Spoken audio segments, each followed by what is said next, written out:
सोचिए, आप एक सड़क पर वॉक कर रहे हो और एक पुलिस वैन रुकती है, बिना किसी वारंट के आपको उठा लेती है और फिर अगले 5 साल के लिए आप गायब हो जाते हैं।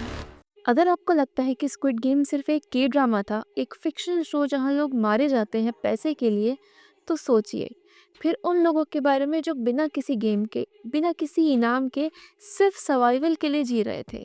1980s के साउथ कोरिया में एक ऐसी जगह थी जहां गरीबी, अंधेरा और सिस्टम का शिकार लोग टॉर्चर, अब्यूज और स्लेवरी से गुजर रहे थे, सबके सामने, पर किसी ने देखा नहीं। जिस तरह स्क्विड गेम में लोग डेस्परेट थे जीतने के लिए, वैसे ही इस जगह पर लोग डेस्परेट थे बस जिंदा बचने के लिए।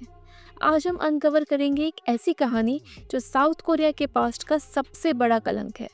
एक कहानी जहां रियलिटी फिक्शन से भी ज़्यादा हॉरिफाइंग थी। ये कहानी है ब्रदर्स होम की।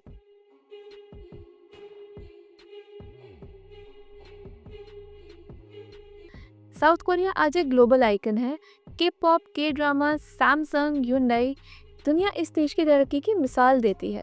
लेकिन अगर आप 1980s के साउथ कोरिया को देखें तो एक अलग ही पिक्चर दिखेगी।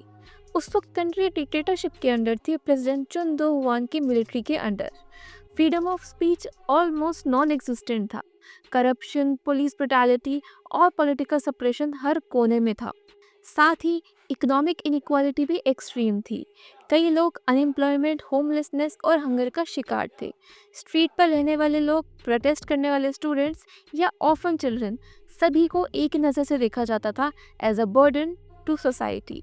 ये बर्डन हटाने के लिए गवर्नमेंट ने एक सो कॉल्ड सोल्यूशन निकाला, वेलफेयर होम्स, रिहैबिलिटेशन सेंटर्स जो एक्चुअली टॉर्चर कैंप्स थे। प्रेसिडेंट चंग थी के अंडर 1975 में एक डायरेक्टिव आया था, क्लीन द स्ट्रीट्स ऑफ अनडिजायरेबल्स, और इसी एक्सक्यूज के पीछे छुप गया एक ब्रूटल कैंप सिस्टम जो कि प्रेसिडेंट चुन दो हुआंग की गवर्नमेंट ने स्टार्ट किया था, जिसका नाम था ब्रदर्स होम।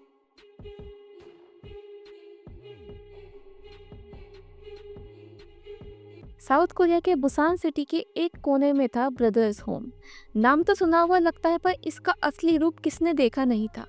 ये एक प्राइवेट वेलफेयर फैसिलिटी थी जहां ऑफिशियल काम था होमलेस लोगों को शेल्टर देना, उनका रिहैबिलिटेशन करना। पर असली कहानी शुरू होती है जब लोग बताते हैं कि वहां उन्हें कैसे ले जाया जाता था। सोचिए, आप एक सड़क पर वॉक कर रहे हो और एक पुलिस वैन रुकती है, बिना किसी वारंट के आपको उठा लेती है और फिर अगले 5 साल के लिए आप गायब हो जाते हैं। यही होता है ब्रदर्स होम के नाम पर। It wasn't a shelter, it was a prison for unwanted, that a survivor set. ये फैसिलिटी 1975 में स्टैब्लिश हुई थी। उसमें 4000 से भी ज़्यादा लोग बंद थे, और शॉकिंग बात ये थी कि उनमें से कई 5 से 6 साल के बच्चे भी थे। कई लोगों को इसलिए ले जाया गया क्योंकि उन्होंने प्रोटेस्ट किया था गवर्नमेंट पॉलिसीज़ के खिलाफ। कुछ लोग रोड साइड वेंडर्स थे, कुछ बस भूल गए थे अपना आईडी ले जाना। और सबसे डिस्टर्बिंग बात ये, पुलिस को हर एडमिशन के लिए इंसेंटिव्स मिलता था। पुलिस को क्लीनिंग ऑर्डर्स दिए गए।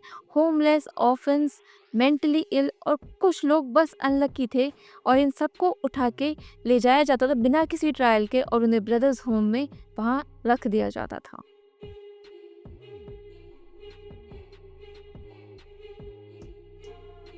जहाँ स्क्विड गेम में लोगों को सर्वाइव करने के लिए गेम्स खेलने पड़ते थे, ब्रदर्स होम में सर्वाइवल एक कंटिन्यूअस टॉर्चर था। डेली रूटीन शुरू होता था सुबह 4 बजे से। बिना किसी प्रॉपर फूड, पानी, इनमेट्स को फोर्स्ड लेबर में डाल दिया जाता था। कपड़े सिलवाने के लिए, ब्रिक्स बनवाना, फर्नीचर असेंबल करवाना, ऑल फॉर एक्सपोर्ट, पर उनको एक पैसा भी नहीं मिलता था। पनिशमेंट का सिस्टम इतना इनह्यूमन था, थोड़ा सा काम स्लो हुआ तो उनको बहुत बुरी तरीके से मारा जाता था। किसी ने प्रोटेस्ट किया तो इलेक्ट्रिक शॉक्स, और कुछ केसेस में सेक्सुअल अब्यूज तक। We work like machines and if we stopped we were beaten like animals.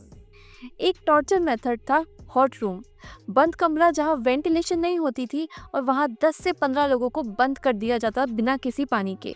ये कोई जेल नहीं थी, लेकिन जेल से भी ज़्यादा ब्रूटल था। स्क्विड गेम के रेड लाइट, ग्रीन लाइट में प्लेयर्स गिरते तो हमें शॉक लगता था, पर यहाँ अगर आप थोड़ा सा भी गलत काम करें तो आपकी पूरी लाइफ खत्म हो सकती थी। Records suggested at least 657 confirmed deaths.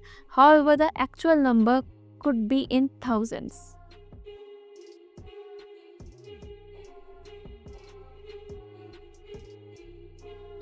Brothers home के ये सारे काम काफ़ी सालों तक छुपे रहे। लोग वहाँ से निकल नहीं पाते थे और जो बच जाते थे वो सोसाइटी में लौट कर भी चुप्पी साध लेते थे। लेकिन 1970s में एक पर्सन ने हिम्मत दिखाई जिसका नाम था किम योंग वॉन, जो कि एक प्रोसिक्यूटर थे। उन्होंने इस केस की इन्वेस्टिगेशन की और सच को सबके सामने रिवील किया, जिससे ये पूरा देश शॉक्ड रह गया था। उन्होंने ये बताया कि वहाँ क्या हो रहा था, फोर्स लेबर, फिजिकल अब्यूज और इलीगल डिटेंशन। मीडिया ने पहले इसे इग्नोर किया, पर जब सर्वाइवर्स सामने आए तब ये एक नेशन वाइड स्कैंडल बन गया। It was not just abuse, it was mass slavery and murder. Investigation शुरू हुई, मास ग्रेव्स मिली। डॉक्यूमेंट से पता चला कि 500 से ज़्यादा लोग ब्रदर्स होम में मारे जा चुके थे। लेकिन क्या जस्टिस मिला? नहीं।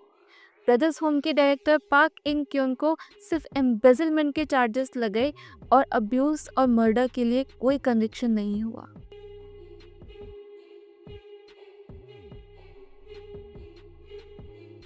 फास्ट फॉरवर्ड टू 2021, नेटफ्लिक्स पे स्क्विड गेम आता है। पूरी दुनिया शॉक्ड है, क्या शो बनाया है, बड़ा कॉन्सेप्ट। लेकिन साउथ कोरिया के कुछ लोग इस शो को देखकर रो पड़ते हैं, क्योंकि ये सिर्फ एक एंटरटेनमेंट नहीं था, उनकी रियलिटी थी। जो डेस्परेशन गिहुन के चेहरे पर थी, वही ब्रदर्स होम के हर इनमेट ने महसूस की थी। जैसे स्क्विड गेम में वीआईपीज प्लेयर्स का मजाक उड़ाते थे, वैसे ही एलाइट सोसाइटी ब्रदर्स होम को चला रही थी।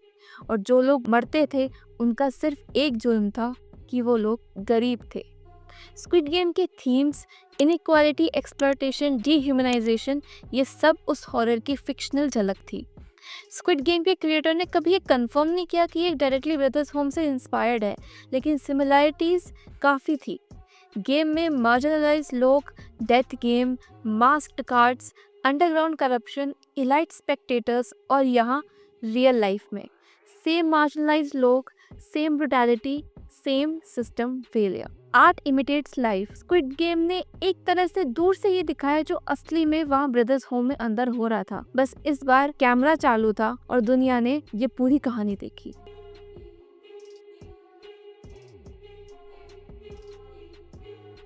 आज भी कई सर्वाइवर्स जो जिंदा हैं वो डिमांड कर रहे हैं कि गवर्नमेंट उनसे माफ़ी मांगे और उनके जख्मों को तसल्ली मिल सके।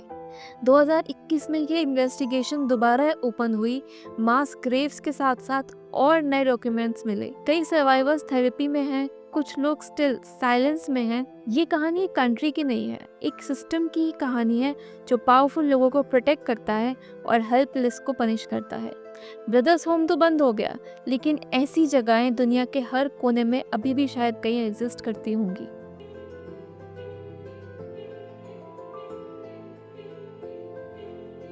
अगर आप ये वीडियो यहाँ तक देख पाए तो शायद आप भी समझ गए होंगे कि स्क्विड गेम फिक्शन ज़रूर था, लेकिन उसकी फाउंडेशन एक सच था, इसे दुनिया भूल गई थी। ये कहानी उन लोगों की है जिन्होंने गेम तो नहीं चूज़ किया था, पर उसमें ज़बरदस्ती डाल दिए गए थे और जहाँ से निकलना उनके लिए बहुत मुश्किल था। अगर आपको ये वीडियो अच्छी लगी हो तो प्लीज़ इसे लाइक करना, अपने थॉट्स कमेंट सेक्शन में मुझे ज़रूर बताना, and subscribe to my channel for more such untold truths about Asia's darkest past.